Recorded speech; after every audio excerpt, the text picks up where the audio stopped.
నమస్తే. ఇన్నాళ్ళు నన్ను సపోర్ట్ చేస్తూ, ఎంకరేజ్ చేస్తూ మీ ప్రేమని నాకు అందిస్తున్న ప్రతి ఒక్కరికి కృతజ్ఞతలు. అలాగే ఈ వీడియో కూడా ఖచ్చితంగా మీకు ఉపయోగపడుతుంది. లైక్, షేర్ అండ్ సబ్స్క్రైబ్ చేసి మీ సపోర్ట్‌ని నాకు అందించండి. అలాగే ఈ వీడియో పట్ల మీకున్న అభిప్రాయాన్ని కామెంట్ సెక్షన్‌లో కామెంట్ చేసి తెలియజేయండి. ఇప్పుడు వీడియోని చూద్దాం. నమస్తే, వెల్కమ్ టు అవర్ ఛానల్. నేను పద్మిని. ప్రస్తుతంతో పాటు ప్రముఖ ఆధ్యాత్మికవేత్త, వాస్తు జ్యోతిష పండితులు, ప్రముఖ న్యూమరాలజిస్ట్ తనుష్క గారు మనతో పాటు ఉన్నారు. మాట్లాడదాం. నమస్కారం అండి. నమస్కారం మేడం, మీ తమిళనాడులో తమిళులు అసలు సుబ్రహ్మణ్యేశ్వర స్వామి కానీ, శివుడు కానీ అసలు ఆ ఫ్యామిలీని అసలు వదలరు. కదా? చాలా అసలు నోరు తీస్తే మురుగా అని అంటారు. మురుగా మురుగా మురుగా అంటూనే ఉంటారు. మురుగన్ మురుగన్ అంటూనే ఉంటారు. ఎందుకంటే సుబ్రహ్మణ్యేశ్వర స్వామి అంటే అంత అంత ఇష్టం, చాలా ఇష్టం తెలుస్తూ ఉంటుంది. ఈవెన్ వినాయకుడిని కూడా. అలాగే శివ భక్తులు కూడా చాలా ఎక్కువగా ఉంటారు. శివుడికి సంబంధించిన అనేక రకమైన చాలా మహిమాన్వితమైనటువంటి ఆలయాలు ఎన్నో ఉన్నాయి. Arunachalam one of the temples అని ఖచ్చితంగా. అగ్ని తీర్థం, అగ్ని స్థలం, అగ్ని రూపంగా స్వామి అక్కడ కొలువు తీరి ఉన్నారు. ఇలా ఎన్నో చెప్పుకుంటూ పోతే ఎన్నో. కొన్ని అంటే చాలా నిగూఢంగా ఉన్నటువంటి గుళ్ళు ఉంటాయి, తెలియదు. ఒకసారి తెలిసిన తర్వాత, అక్కడికి వెళ్ళిన తర్వాత పాపం అనేది ప్రక్షాళన అయ్యి, పాపం పరిపక్వం అయ్యి డెఫినెట్ గా మనం లైఫ్ ని హ్యాపీగా లీడ్ చేయడం అనేది ఖచ్చితంగా. అలా నిగూఢంగా ఉన్న గుళ్ళు ఏమైనా మీ తమిళనాడులో ఏమైనా ఉన్నవి మాకు ఈరోజు చెప్తారా? తప్పకుండా. ఇప్పుడు మన ఏంటంటే యాక్చువల్ గా శివుడు అంటే అందరికి ఇష్టమే. మన పూర్వజన్మ కర్మ ప్రకారం ఉన్న సమస్యలు కూడా తొలగించేది శివుడే. ఓకేనా? ఎప్పుడైనా మన పాపాలు తొలగించేది శివుడు వల్లనే.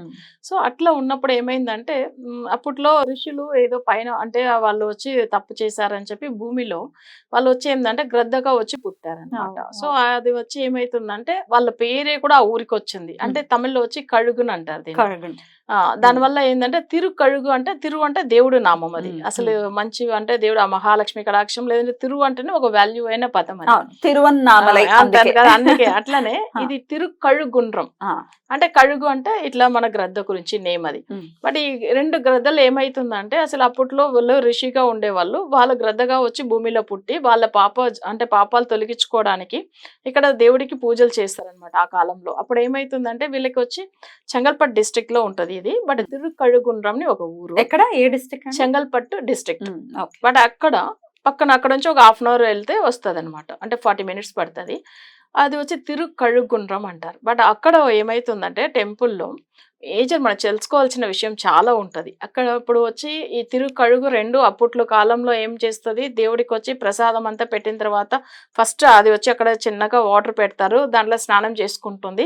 పక్కన సీకా పౌడర్ అంట చూడండి, అసలు అది వేసి అది కూడా స్నానం చేస్తుంది. మళ్ళీ ప్రసాదం పెడితే ప్రసాదం తీసుకుంటది. దీని పౌడర్ వేసుకుని స్నానం చేస్తుందా? ఇదంతా ఎంత మిరాకిల్ అసలు. అవన్నీ ఫొటోస్ కూడా ఆ టెంపుల్ లో ఉంటది. ఇవన్నీ చాలా మంది డైరెక్ట్ వెళ్ళి చూసే వాళ్ళే ఉంటారు.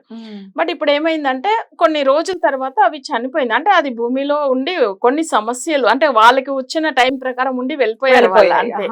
అందుకే ఆ ఊరికి ఆ పేరు వచ్చింది. ఇంకొక స్పెషల్ ఏంటంటే ఆ శివుడికి యాక్చువల్ గా ఇది వచ్చి మనం చెప్పాలంటే అందులో 2 శివుడు ఉంటారు తిరుకഴുగుండ్రంలో. ఒకటి కొండ మీద ఒక శివుడు ఉంటారు, కింద ఇంకొక శివుడు ఉంటారు.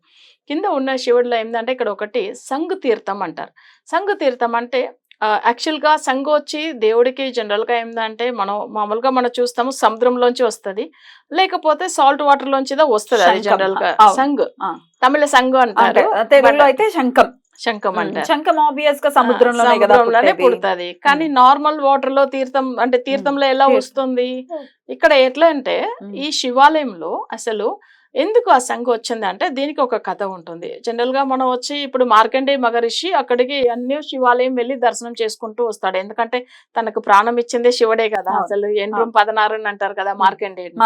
సో ఆయన ఏం చేస్తాడు, అక్కడ వచ్చినప్పుడు శివుడు ఉన్నాడు. శివుడికి పూజ చేసేదానికి, అభిషేకం చేసేదానికి ఎలాంటి వెజల్స్ లేవు. అసలు ఏదన్నా ఉంటే కదా, ఏదన్నా గిన్నెలు ఉంటే దేవుడికి అభిషేకం చేయడానికి అసలు ఏం లేదని బాధపడుతున్నప్పుడు అప్పుడు ఆ కోనేరు ఆ తీర్థంలోంచి ఒక శబ్దం వస్తుంది, ఓం అనే శబ్దం వచ్చి అక్కడ నుంచి ఏమైతుందంటే చిన్న అలల్లాగా వస్తుంది. అలల్లాగా వచ్చి అప్పుడు ఒక శంఖు వస్తుంది, శంఖం. ఆయన గురించి మొక్కినప్పుడు స్వామి నాకు అసలు మీకు అభిషేకం చేయడానికి ఎలాంటి వెజల్స్ లేదా అంటే తను అసలు వస్తాడు అక్కడ. శంఖం వస్తుంది. శంఖం అసలు ఎక్కడ మామూలు తీర్థంలో మామూలు అసలు వాటర్ లోంచి వచ్చేది చాలా అపూర్వం. అది వచ్చినప్పుడు ఏమైందంటే తను అభిషేకం చేస్తాడు. చేసిన తర్వాత ఇప్పుడు కూడా ఏమైతుందంటే రియల్ గా అది వచ్చే ముందుకు రోజు ఏం చేస్తుందంటే ఒక శబ్దం వస్తుంది, ఓంకార శబ్దం వస్తుంది ఆ గుంటల్లోంచి. వచ్చిన తర్వాత కొంచెం అట్లానే వేవ్స్ లాగా ఇట్లా అలల్లాగా వచ్చిన తర్వాత మళ్ళీ వీళ్ళు గుర్తుపడతారు ఆ టైం వస్తుందని చెప్పేసి. అప్పుడు ఏం చేస్తారంటే పూజలు చేసి ఆ శంగుకు అక్కడ నుంచి తీసుకొస్తారు, గుడికి వస్తుంది. అసలు అప్పుడు తీసుకొస్తారు, టెంపుల్ లోపల తీసుకొచ్చి ఆ శంగు వచ్చి అందరూ జనులు చూడడానికి పెట్టి పెడతారు. కానీ 12 సంవత్సరాలకు ఒక్కసారి ఒకే శంగు వస్తుంది అందులోంచి. అసలు అది వచ్చి ఏం చేస్తుంది ఎవ్రీ 12 years కి ఒకసారి ఒక్కొక్క శంఖం వస్తుంది. వస్తుంది దాని గుళ్ళో భద్రపరుస్తారు. భద్రపరుస్తారు.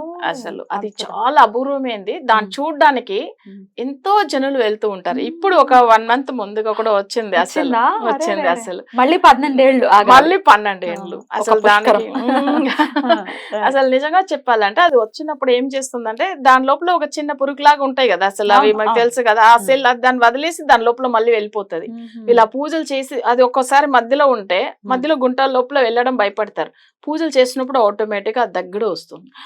అసలు నిజంగా ఎంత గ్రేట్ కదా. దగ్గర ఇప్పుడు వాళ్ళు కూడా కళ్ళారా చూడొచ్చు, అది చూడొచ్చు. ఇప్పుడు పెట్టున్నారు అసలు. ఇప్పుడు కూడా మనకు అందరూ వీడియో కూడా పంపించారు, చాలా మంది వెళ్తారు, మేము కూడా వెళ్ళి ఉన్నాం. అసలు వీడియో ఉంది, నాకు ఒకసారి ఇస్తారా? తప్పకుండా నేను సైడ్ ఫ్రేమ్ లో ప్లే చేస్తాను, జనాలు చూస్తారు కదా. అసలు సూపర్. అసలు అది ఎంత రియల్ గా మనకి ఎట్లానంటే భూమి ఇప్పుడు సముద్రంలో దొరికేది మాక్సిమం వైట్ కలర్ ఉంటది.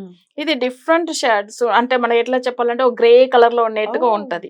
అంటే అది ఎట్లా భగవంతుడు ఒక అసలు నిజంగా ఆ శంఖం చూడంగానే మనకు ఎట్లా అనిపిస్తుంది అంటే ఆ దేవుడికి అసలు ఈ శంఖుతో పూజ చేస్తే ఎంత మంచిదో అట్లా అని అనిపిస్తుంది. అసలు శంఖంలో పోస్తే కానీ తీర్థం కాదు అని అంటారు, ఈ శంఖం ఏమో తీర్థంలోనే పుడుతుంది. అద్భుతం అసలు నిజంగా. ఇది మాత్రం చూడాల్సినటువంటి ప్రదేశం. అయితే పాపాలని పరిపక్వం చేస్తాడు అక్కడ ఉన్నటువంటి ఈశ్వరుడు, శివుడు. ఒక్కసారి దర్శనం చేసుకున్నంత మాత్రం. అంటే కొండ మీద ఒక శివుడు ఉంటాడు కింద. బట్ అయితే ఈ 2 శివుడిని కూడా చాలా పవర్ఫుల్ మా. ఎవరైనా కానీ పూర్వ జన్మ కర్మ ప్రకారం చాలా సమస్యలు ఉన్నాము, ఇప్పుడు దాకా మాకు అసలు ఎన్నో దోషాలు ఉంది, ఎన్ని పూజలు చేసినా ఫలితం లేదు అనే వాళ్ళు కూడా అక్కడ వెళ్ళి శివుడిని దర్శనం చేసుకుని అలానే ఆ శంగు గురించి కూడా అసలు తెలుసుకుని అక్కడ శంగుని కూడా దర్శనం చేసుకుని రావచ్చాము. సో చాలా మంది కూడా శివుడికి ఇంట్లో కూడా శంగుతో అభిషేకం చేయవచ్చు. అయితే ఇది దక్షిణావృత శంఖము, ఇది ఉత్తర ముఖ శంఖము, ఇవన్నీ ఉంటాయి. అవును. ఏది స్పెషల్ గా మీరైతే మేము జనరల్ గా వచ్చి తమిళ్లో వలంపురి సంఘం అంటాం. వలంపురి సంఘం, వలంపురి అంటే రైట్ సైడ్ అంతే. సో అది మేము చెప్తాము. అందుకే అది వచ్చి ఏంటంటే దానికి కూడా మనం చాలా నిష్ఠగా పూజ చేసి పెట్టాలి ఇంట్లో. శంఖం అంటే ఒట్టిగా తీసుకొచ్చి పెట్టేసుకోవడం అసలు, అది కూడా దానికి పూజ ఉంటుంది. బట్ ఆ శంఖుతో ఉన్న తీర్థంలో కూడా శివుడికి అభిషేకం చేస్తే ఇంకా మంచి లక్ష్మి కటాక్షం వస్తుంది, మంచిగా ఉంటుంది. అయితే ఇది మామూలుగా ఏదైనా సముద్ర తీరాలకు వెళ్ళినప్పుడు శంఖాలు దొరకటం అది జరుగుతుంది. అవును. ఇట్లా దొరికింది తెచ్చుకోవచ్చా? తెచ్చుకోవచ్చు. కానీ అది మనకేందంటే అది వచ్చి మంచిగా ఒరిజినల్ లేదని ఒకసారి చూడాలి. ఇంకొకటి దాంట్లో కూడా దోషం ఉన్న శంఖులు కూడా ఉంటాయి. సో ఇవన్నీ చెక్ చేసుకుని మనం తీసుకోవచ్చు. సో అది మనం చేసుకుంటే మంచిది అట్లా. ఎందుకంటే మంచిదిగా చేయాలి ఎప్పుడైనా కానీ దేవుడికి పెట్టుకుని. కొంతమంది సెట్ అవ్వదు, ఎందుకంటే అది నెగిటివ్ వైబ్రేషన్ ఉన్న వాళ్ళ ఇంట్లో ఏమైతుందంటే అది ఉండదు అసలు, అది వెళ్ళిపోతే ఆ ఇంట్లోంచి వెళ్ళిపోవాలని అనిపిస్తుంది.